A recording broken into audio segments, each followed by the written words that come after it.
Let's go over how to make these divots and what pattern they should be in. If you pre-release and you have no lag in your hands, it's virtually impossible to create a divot anywhere but in the back of your stance. If I have no forward hand press and I try to swing, in order to create a divot, I will either create the divot before the ball and chunk it, or I will pick the ball clean because that's the bottom of my arc.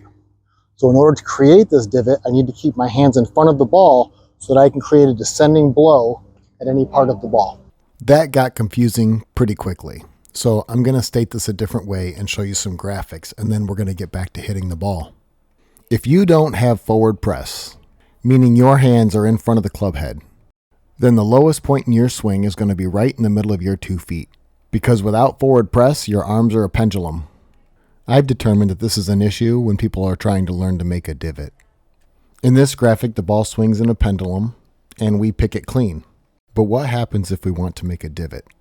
Instead of picking, we'll go down and dig into the turf. But where are we going to dig in? In this scenario, we're going to dig in behind the ball, so our only option is to move the ball back. And we'll always have to play it in that position, unless we can understand and employ forward press.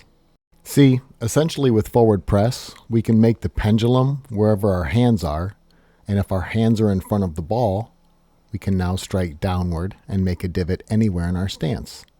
Now that I've said that, this might make more sense. And before I forget, because I always do, if you enjoy this, like and subscribe. Thanks. With my hands in front of the ball, the lowest point will be in front of my hands, so my hands can push down through the ball. My hands are here. This is the lowest point. It's going to hit ground here, dig into here, and go there.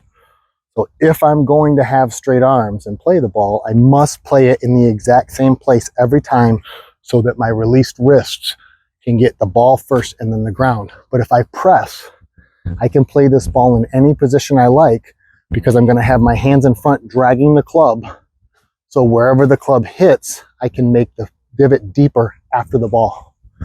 Now the correct pattern here for a ball strike is going to be me striking the ball first and then taking the divot.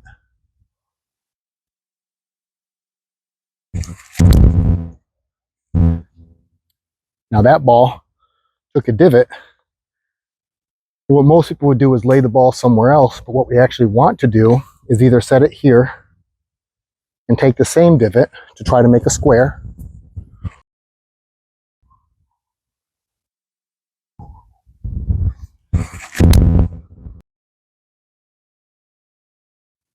so now I've made 2 divots and I've made a square.